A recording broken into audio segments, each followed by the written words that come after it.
Hey there, Tesla fans. Aaron Rath here from Rat's Tesla. Just wanted to sit down with you guys today and throw another video together and do what I'm going to call my 5,000 mile review. Hard to believe that I'm already at 5,000 miles, but I am. So make sure you stick around and watch this review. I'm going to have my pros and my cons, a list of a lot of the things that I've done to the car, and kind of how I feel about them. So thanks for watching, Rat's.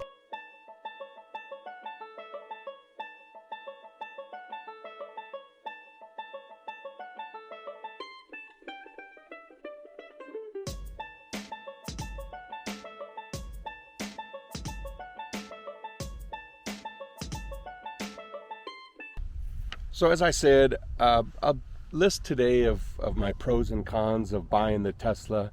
And I will tell you that this isn't an all-inclusive list, and it's probably not going to be the same list for every person that buys a Tesla. But for me, these are my pros and cons. And I will tell you also that there are not a lot of cons to buying a Tesla for me. And moving from my Ram 1500 truck that was lifted on 35s to this Tesla, not a lot of cons for me. But I'm actually going to go through the cons first because they're so short.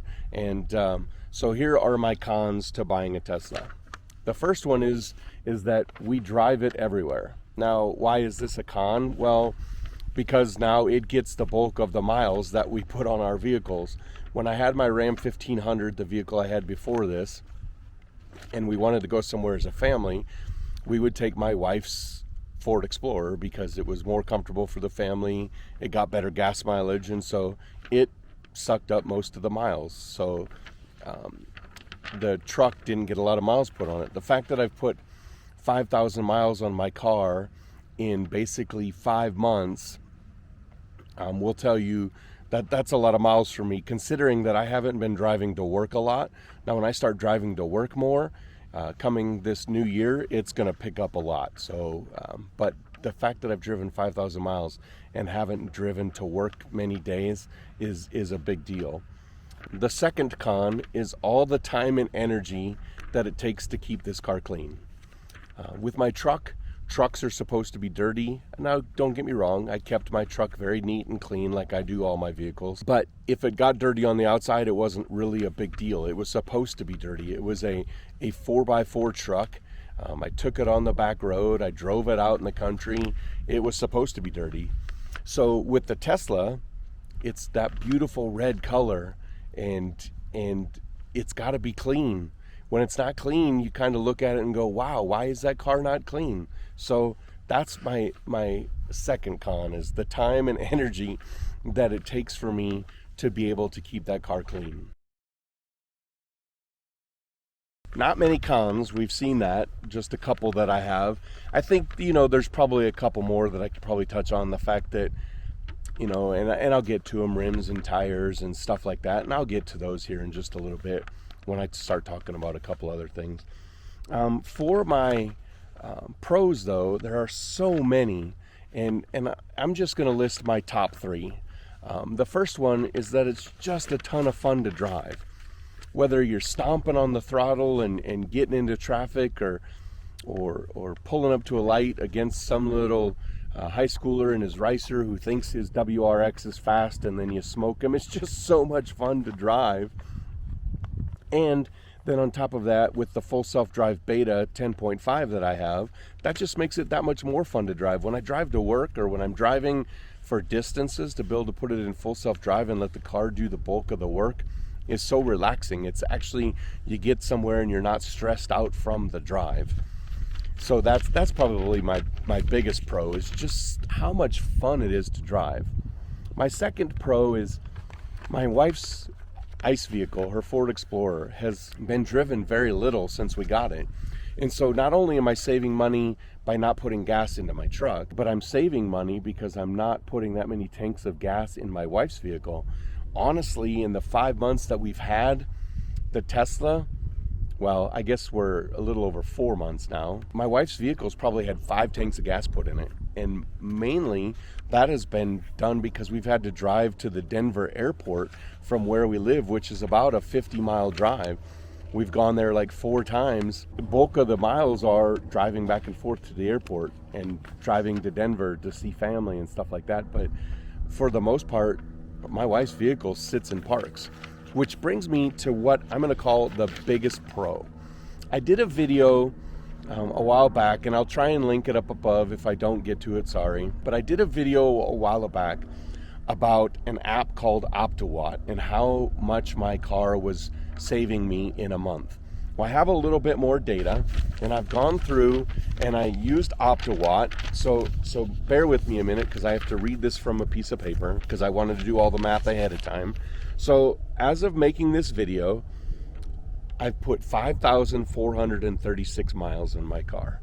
So using OptoWatt, I can tell you that those 5,436 miles have cost me just $143.26.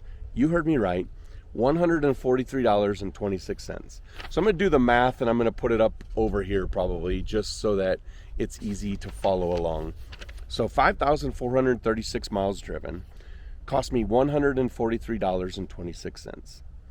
So if I take that, and I'm very generous for my truck, saying I get 14 miles per gallon, which I really had to drive that truck like a baby to get 14 miles per gallon. That came to 388.3 gallons. Well, if I use, and I had to use mid-grade gasoline, so about $3.85 a gallon here for mid-grade would cost me $1,494.96. So $1,494.96, and then take away the $143.26, comes up with an overall savings in 4 months for that time driven is 1,351 miles. I actually did it for a 5-month period. So in a 5-month period, that's savings of $270 a month. If we divide that up over 4 months, that's about $350 a month savings in gas. So the way I see it, about every 3 to 4 months, I save enough in gas to pay for my payment for that month. That's just crazy. That's absolutely crazy to me to think that I save that much money in a month driving. And I've done my math, and I've done my looks and my research at it, and it actually comes to the point where the more you drive, the more you save, right? The more miles I put on this car versus what I would have put on my truck, the more money I save. It really comes down to the fact that it doesn't cost that much to charge this thing. So that is my biggest pro of all, is the cost savings from fuel to electricity to charge this. Lastly, I want to break down some of the things that I've done to the car and whether or not I recommend them, about what they cost me and stuff like that.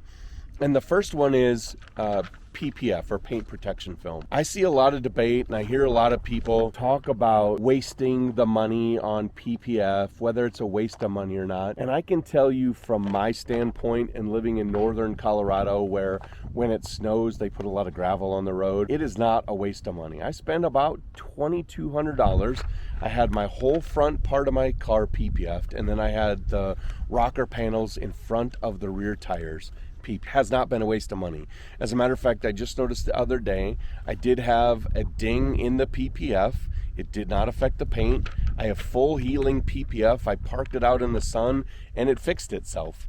So you're not going to get that with paint.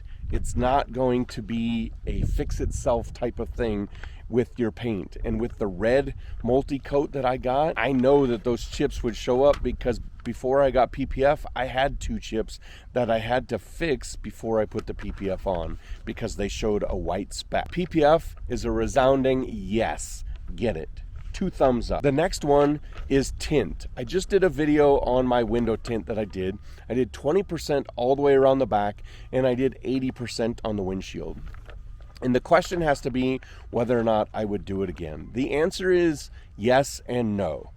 I would absolutely tint my windshield again at 80%. It's been amazing. During the day, it keeps the glare down. At night, it keeps the glare from the headlights down. I absolutely love it. The front 2 windows, I would absolutely 100% tint at 20% again. But the rear windows, I don't think I would put 20% over them. It is really dark at night. I've gotten used to it, and I use my cameras a lot if I'm backing out of spots, or if I can't see, I'll quick throw those up. I can tell you it is severely dark. Go check out my video on window tint. I show you differences between through the tint and without the tint, and show you what a big difference that makes. So the tint for me is a yes and no. A couple other things that I did is I upgraded the lighting inside the car, and I changed the lights underneath the doors, the puddle lights. I put Tesla lights in there. I thought they were corny at first. I wasn't gonna do it, but I really, really liked the way it looks. And when you park the car in a parking lot in the dark at night and you open the doors, it just looks so cool. And then on the inside, I changed the footwell lights to blue because I like to run with the ambient lights on at night, and the white was very harsh. The blue is super nice. And then I bought some lights from Abstract Ocean that I put under my front seats so that the rear footwells are lit up in blue as well.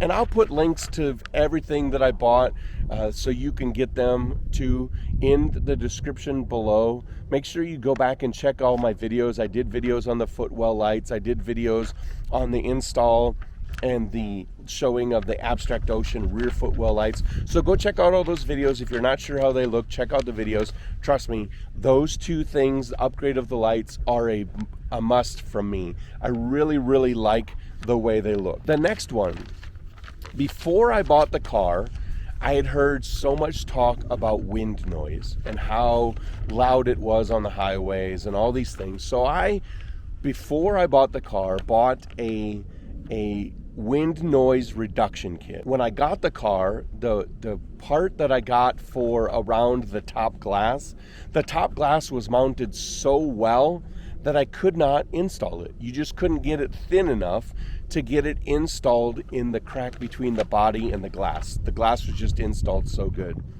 I did put the wind noise kit on the doors, on the door sills, on the frunk, and on the trunk. And I will tell you that the only one that I have left in is the one that's on the frunk. The one that was on the trunk came out almost immediately. I followed the directions, I cleaned it, I got all the dust out. I used the kit to make sure that the adhesion was gonna be good. And even doing that and washing my car so many times, that trunk seal came out within a couple months. And then probably within the first 2 months, the doors all started coming out. So I took all the doors out. The one on the frunk I left in, and I put an actual extra little bead of double-sided sticky tape because I like it. It keeps the water out of the frunk when you go to the car wash. So I don't think I'd spend all the money on that sealant kit. It was about $150. I don't remember off the top of my head. I don't think I'd spend the money on that again. I think I'd find another way to do some sealant around the front. Floor mats. So when you get your car, if you buy the Performance or you don't buy the low-end Model 3, you're going to get the carpet floor mats. I don't like carpet floor mats. Like I said, I live in northern Colorado. When it's snowy and rainy and muddy, the carpet floor mats just get nasty. So I bought some really nice 3D Max Spider floor mats. They're molded. They got the little lips on them to keep the moisture in them, and they vacuum up well. You can wipe them down with the material that they're made out of.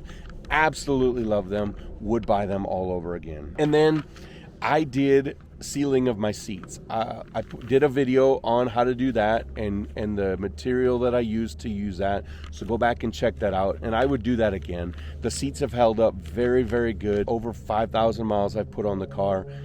No problems with the white interior, and I absolutely love it.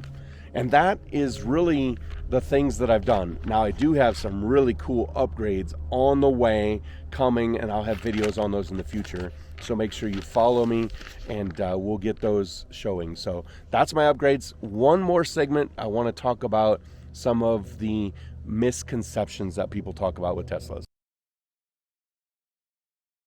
Okay, last thing to talk about is some of the misconceptions that people talk about with Teslas and the interior that I got. For those that are just new subscribers or just checking out the video, I do have the red multi-coat paint and I do have the white interior. And a lot of people are worried about how that white interior is going to hold up. I will tell you, I've spilled coffee on it. I have gotten dirt on it. I've got black smudges on it. My kids have gotten them dirty and wipes right off. I use baby wipes right off. Like I said, I sealed the seats and I put some seat cleaner on there that I use. Check out my videos. You can check that one out and get the same materials. I got them right from Amazon. I'll put a link below in the description, like I said. So the seats have held up, no problem, no issues at all. Ride quality. So as I said, I'm coming from a lifted truck with 35 inches. This is a sports car in my opinion. So the ride quality is going to be a sports car type. I've ridden in other sports cars that are a lot rougher than this. Sure, this is bumpy on bumpy roads. When you hit potholes, it's something you got to worry about, especially with the 21-inch tires and the Uber turbine rims. You're going to feel those bumps. So yeah, it is a little bit bumpier, but it's not horrible. It's not the worst ride I've ever been in. I've been in some really bad sports cars, and this one is not that bad at all. So I would give it probably a 7 out of 10 for ride comfort. And really the 3 is taken away just because of the rough roads that we have in northern Colorado. Overall though, not that bad. Road noise, no issue. I can turn the music off and I can talk on Bluetooth on my phone and you can't even tell that I'm in my car. I've had phone calls, been on meetings in my car, and people have asked me, are you in your car? I can't even tell. Road noise is 0. I have absolutely 0 issues with road noise. And then the last big thing that people talk about all the time with the 21-inch Uber turbine rims is curb rash. Well, I can tell you I haven't had a problem with it, but I baby my cars. I drive them very, very carefully. If I'm going through an area where I could bump the curbs, I'm that guy that's going to slow down a little bit to make sure that I don't. So I don't have a problem with that. I really like the way the 21-inch Uber turbine rims look. They're not very good for the winter, and I'm actually getting ready to take care of that. That'll be coming up on a later video. Overall, the tires and the rims, easy to take care of. I did ceramic coat the rims, so they're easy to wash, easy to take care of. So overall, I don't have any issues. So bottom line when it comes to the Tesla is, if you're on the fence, I absolutely tell you to buy one. If you can afford to buy one, buy one. They are the most fun car I've ever driven. And I'll tell you, I've driven on the Autobahn. I've driven BMWs and Mercedes and Porsches on the Autobahn. And this car is way more fun to drive than those ever could have done. Matter of fact, I kind of wish I could take this car on the Autobahn because I think it would be that much fun. I would give this car a 10 out of 10 for absolutely go buy it. If you're on the fence, if you're not sure if you're going to like it, I am telling you, you're going to like it. It is so much fun to drive. It turns so many heads. I get talked to so many times by people that want to see it, that want to look at it. It is just so much fun to drive. So absolutely go buy one. That'll do it for today's video. Thanks for watching today. I know it was a little bit longer, but this was my 5,000 mile review video. And as I said, I love my Tesla. This car has just been so much fun to drive. So many things coming up in videos. I've got a couple upgrades that I'm about to make. So make sure you subscribe to my channel, hit the bell, and hit the like button. All those things don't cost you anything, but they help me out. They help my video get pulled up when the algorithm is looking for searches. That helps pull up my videos. If you have a comment, something you'd like to know more about, drop that comment below. If there's something that I haven't done that you'd like to see me do, drop that comment below. Or if you're a fellow Tesla owner and you just want to throw your 2 cents worth into someone looking to see what they're going to do, and if they're going to buy a Tesla, drop that comment below as well. But I thank you so much for watching this video. Like I said, subscribe, and we'll have so much more fun stuff coming up. So as always, get out there, go drive your car, and have fun and be safe.